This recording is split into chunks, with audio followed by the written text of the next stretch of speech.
Hey, welcome back to the Fallen Tree, and thanks for joining my journey. Today, we're going to have a review on my Woodland Mills HM126. Alright guys, so today I'm out here with my Woodland Mills HM126, and I just hit the 100-hour mark. So, I guess it's time to do a review. Let you guys know what I think of it. Maybe any tips, tricks that I've learned in the last 3 years running it. Seems like I've got a lot more hours on it than that, but that's what that tiny tag says, so we'll go with it. Alright, so when I bought this unit, I opted for the Woodlander trailer package, and I went with the 14 horse motor, 14 horse Kohler motor, instead of the 9 that they offered at the time. So let's go over it piece by piece, and I'll let you know what I think of it at the end. So, just like a lot of you guys, I was doing my research. I was looking at wood misers and Hud-son, Timber Kings, you name it. I was looking at them. I was looking at the price. I was looking at what the value was for the price. So let's start with the trailer package that I opted to go for. It's got a 2-inch ball. I haven't taken on the freeway, so I can't tell you how it handles there. I can tell you that I do move it around in the woods a little bit with my tractor.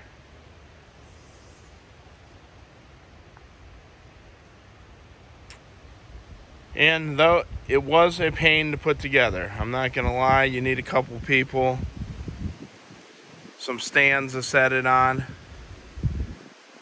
The one thing I will tell you is that when you do build it, to make sure that you use a string line from the end bunk to the end bunk. First time I built it, I had a small arch in it.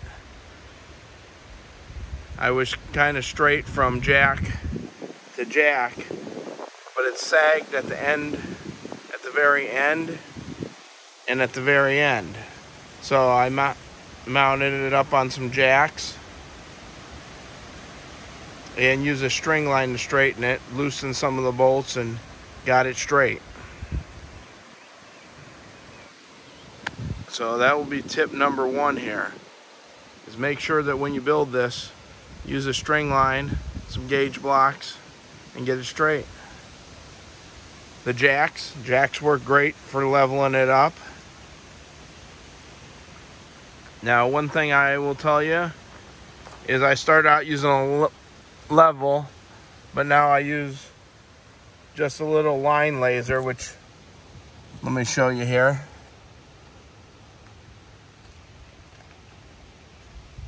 It just puts a little line on it.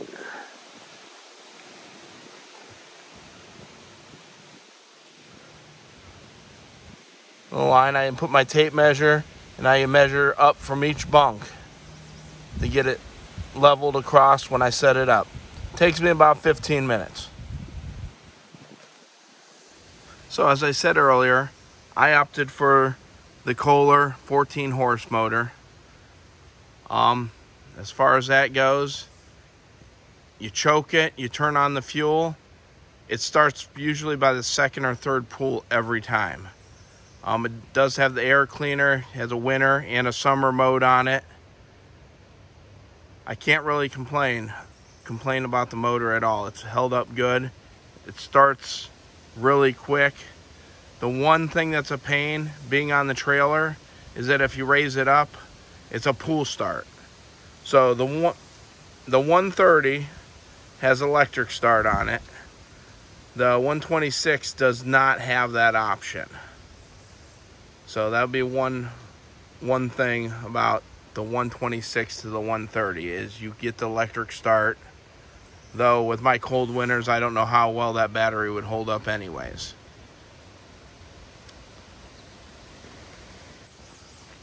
All right, now as far as raising it and lowering it, the 130 with the battery also has the option for the power lift.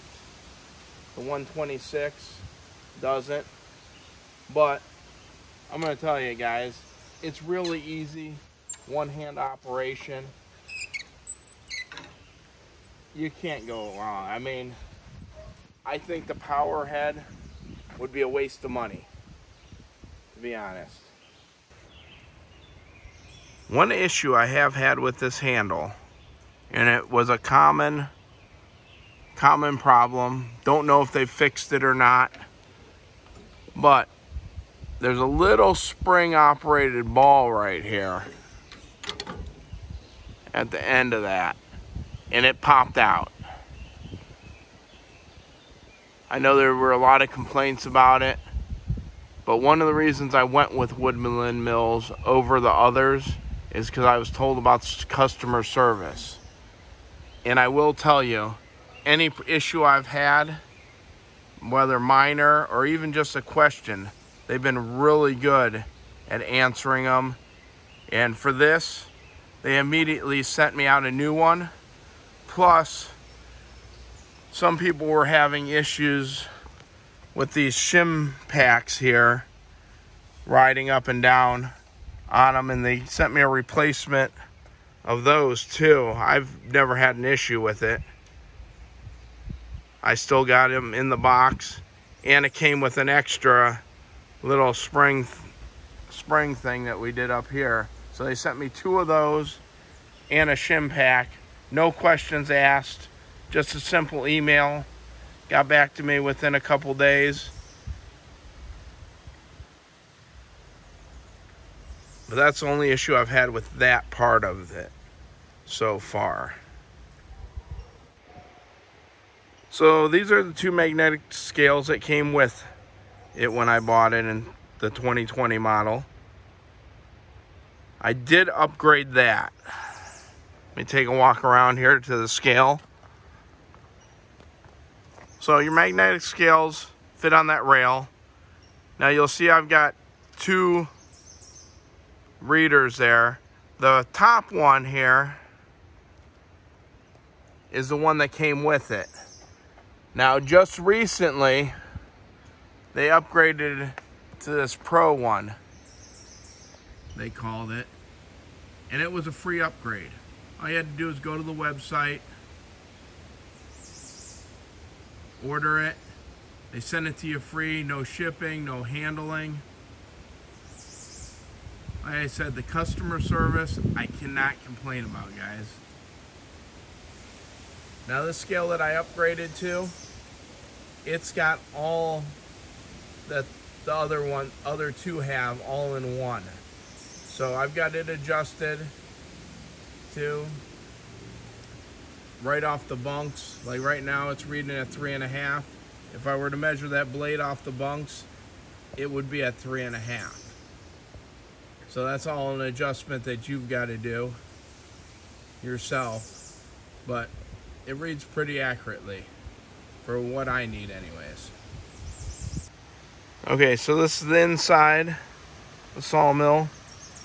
I've still got both the original belts on it. Now, it does, originally, it comes with this little bar here, which this you're supposed to adjust so you don't hit your log supports, which anybody you know, you've heard about joining the club. Well guys, I'm gonna tell you, it's hard not to join the club. That was kind of a pain when I went to go change the blades. It takes a little Allen screw on the back side, which I ended up losing when I didn't tighten it up enough one time. So I don't use that anymore. It was more of a pain than anything. It comes with this guard, so you don't put your hands in front of it when you're sawing a log. But let's face it, guys, I'm back there when I'm sawing a log. I am not in front of that blade whatsoever. I did lose that little knob, so I don't use that anymore. It makes my blade changes a lot easier.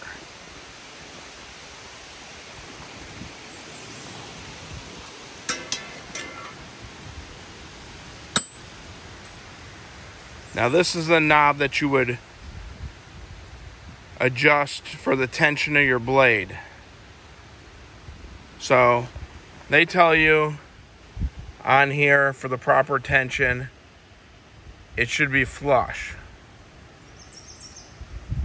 Now when I bought mine, everybody had said it was you would want to torque it to 25 pounds with a torque wrench. That's why they put that nut on here. Seems a little more accurate to me. Personally, I found that 22 pounds seems to be the magic number since then. So I go with 22 pounds. Back here, these knobs here are screws. These are for adjustment of your blade for the tracking. There are also two on the other side of this, but these two over here, excuse me, there's more over here. These ones over here, you don't touch at all. So these are just in and out for tracking. And what I mean by tracking is if you go back over here to this wheel, if you put your finger on the back side of this, it runs flush just about with the back of that blade. If it's running too far forward or too far back, that's where you go back there and adjust those two screws. You run it a little bit, and then you come back and check it again. And that just tilts this wheel back and forth as you're doing it. Now, I have adjusted that a couple times at the beginning just to get it right, and I haven't had to touch it since. I check it every time I change my blade, but it stays pretty true. I said I've only done it like twice, and it was at the very beginning. I haven't had to do it since. And you run the same on the back of that one there will run. If this one over here, you're smooth against the back, that one there, you'll be smooth against the back. And if you look at the blades down here, that's what it should look like. Where the blade just sticks out just a little bit proud of this pulley.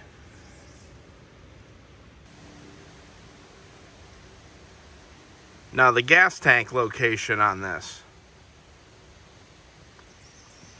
If you don't have the trailer package, I would bet it would be great. But like right now as it stands now, it is probably 6 foot in the air. So filling it can be a pain. Myself, I use a 1 gallon gas can, and I stand up on the rails and reach over and fill it from the front side, the blade side of the sawmill. Now, if you wanted to use a 5 gallon, I'm sure you get a small transfer pump. I know they sell them real cheap at like Harbor Freight. I think I've got one, it was like $8. That would work great for filling this. But like I said, I just use a 1 gallon. It works fine for me. And stand on the rails. As far as the lubrication system goes on this, it's got a little to be desired. As you can see, This valve right here seems to be the problem for most people, and they'll replace it out with like a ball valve or something. I've made do with what I had. This little nut on here has been seized since probably the first couple times I used it. It got corroded and it's just locked there. But I can still adjust this knob here and it lets my water out. The way it works here, and I lost the little locking retainer on this side. I just got it tie wired on here as I was messing with it.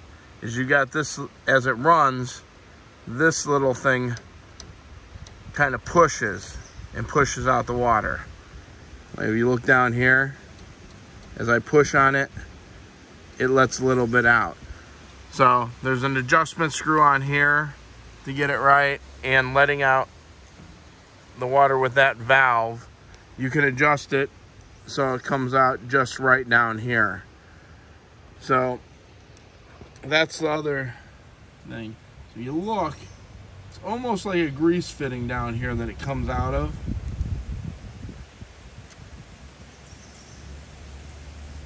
And if you don't use it, say it sits over the winter, you need to take an 1/8 inch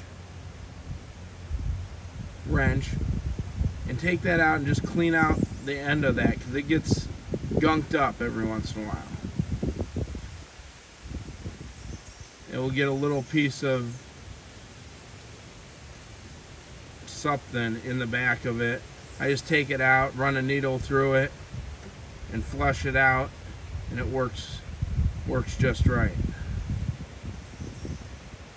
Like I said, it's got a little bit to be desired, but it works for me. I haven't had to do any major modifications to it.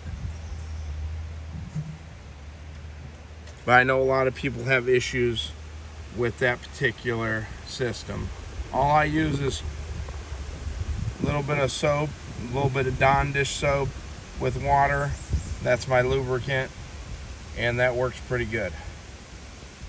Now, if you look at this portion here, this is adjustable. So you go back behind here and you can adjust that to a smaller log or a larger log, all the way back. So as you got different size logs, you can adjust it for the width. And that's because of these guides here. You can't see them real well, but you adjust those with some feeler gauges. I used like a business card in between, and that helps your blade from going up and down as it's cutting.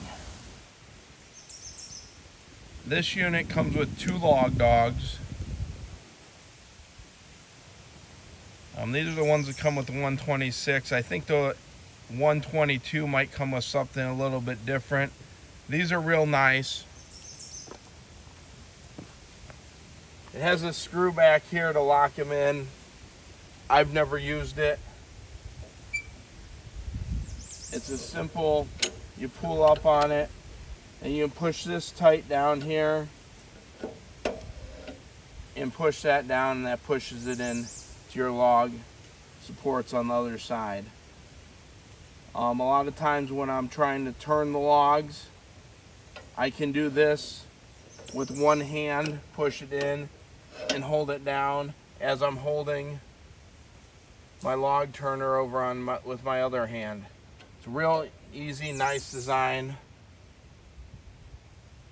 I do like that feature.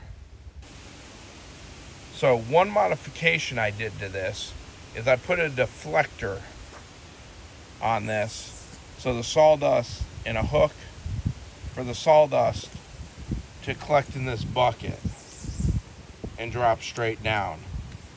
Before I can't show you right now because I've got this log over here on here and I can't open the door all the way, but there's some grates, and what happens is the sawdust just sprays straight out and leaves a big pile on the ground, which is kind of a pain to clean up.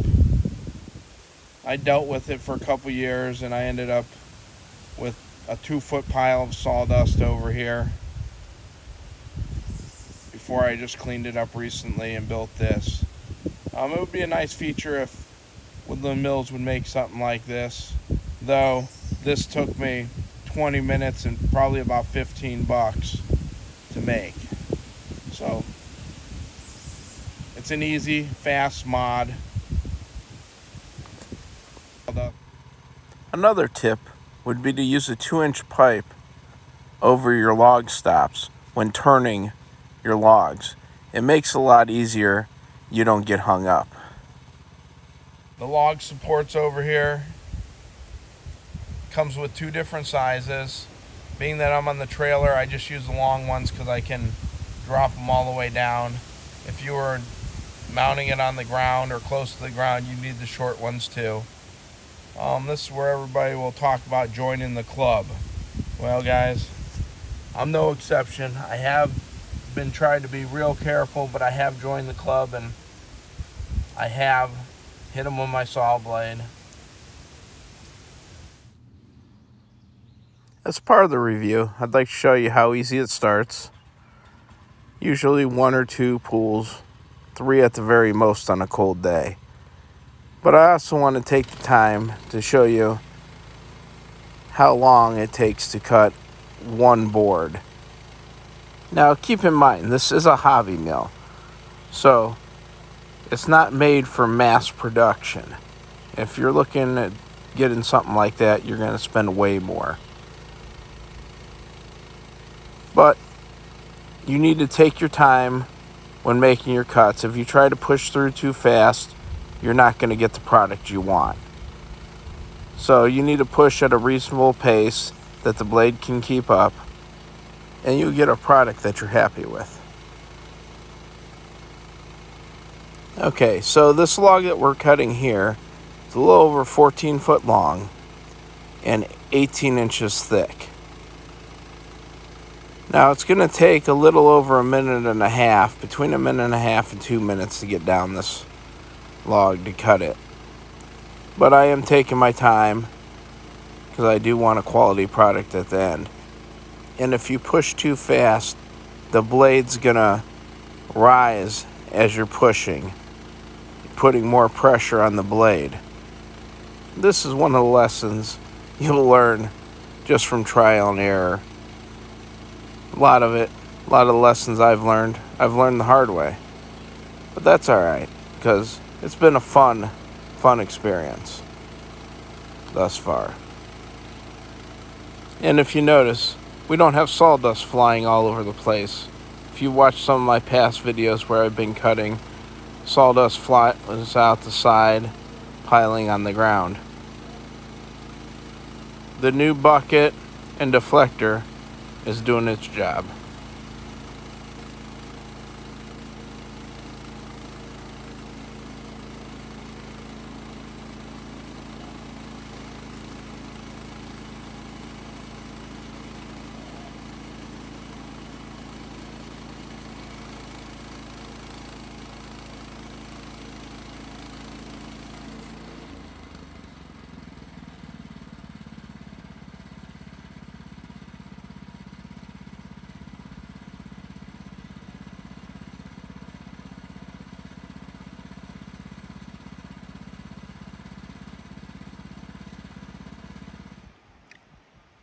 Okay, another small issue I've had with this is the paint peeling off on these bunks here.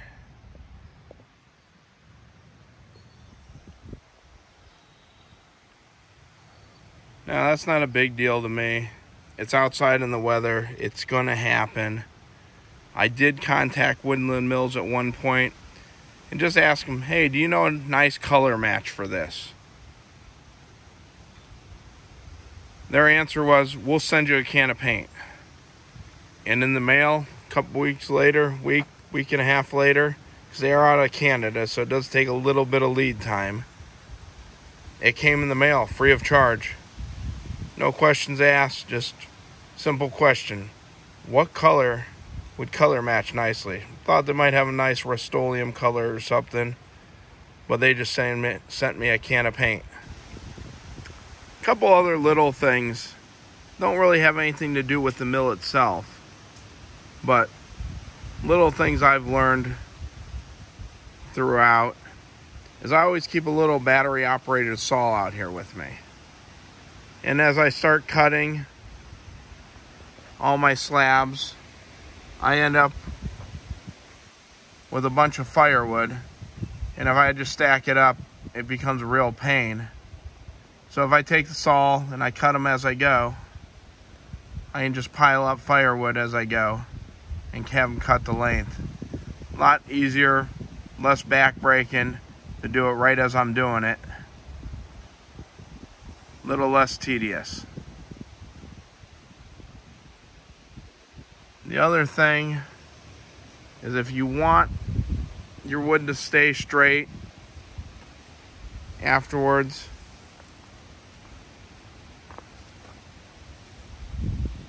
I got some little racks down there. You can just use 4x4s or something down on the ground. But stick a little 1/2 inch 3/8 stickers in between each one of your stacks. And I just stack them up enough so my tractor can handle them. And I use a piece of just like roofing metal over top and strap them down with some cheap, ratchet straps. That way everything stays nice and tight. You don't get as much warping. And they say it takes about a year to air dry per inch on your boards.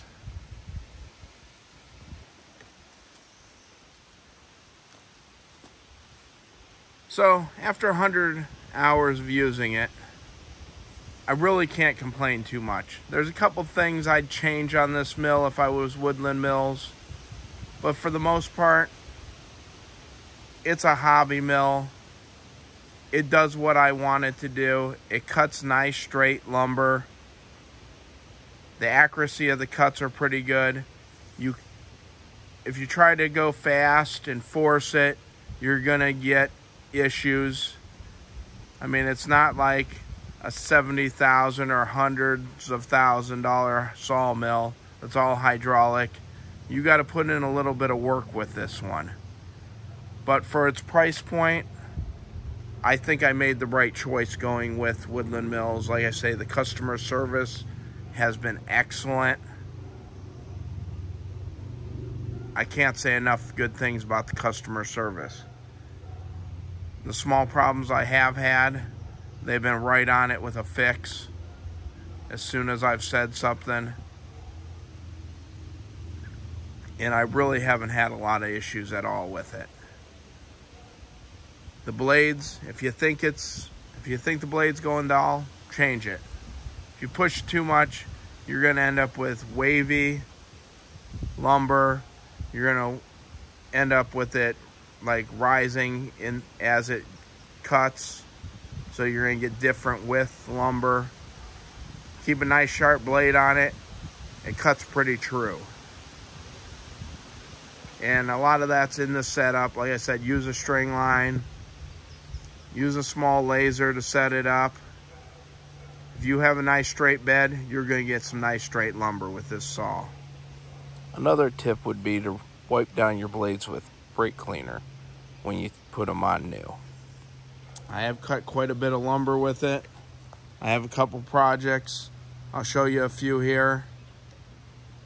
This is just some of the lumber I've got right now sitting on the ground that I've been cutting this year.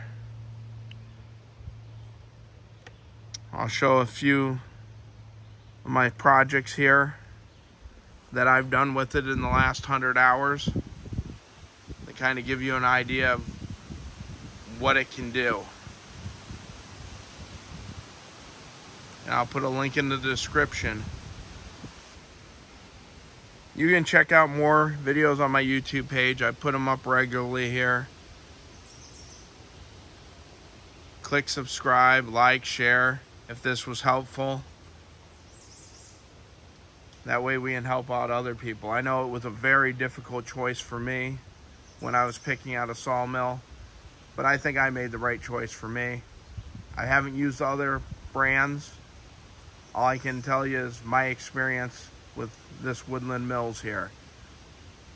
The only other thing I'll add to that is there's a lot of people that ask, what size should I go with? Well, I can tell you that I've maxed this one out a couple times, but I've also maxed out my tractor as I was doing it. So I don't really know how the people that don't have tractors and stuff load these, because some of these logs can get really heavy. And I've had, 10, 11 foot, 25 inch log, and this will take up to a 26 inch. And it was all I could do to get it up on it, get it through the woods to my mill.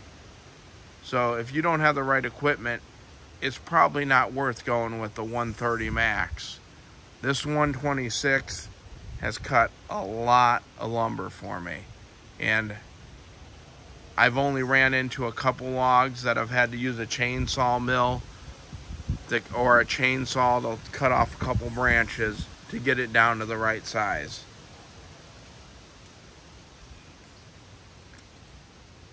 So, like I said, if you enjoyed it, please click subscribe, like it, share it with your friends. And here goes some of my projects that I've done in the last 100 hours.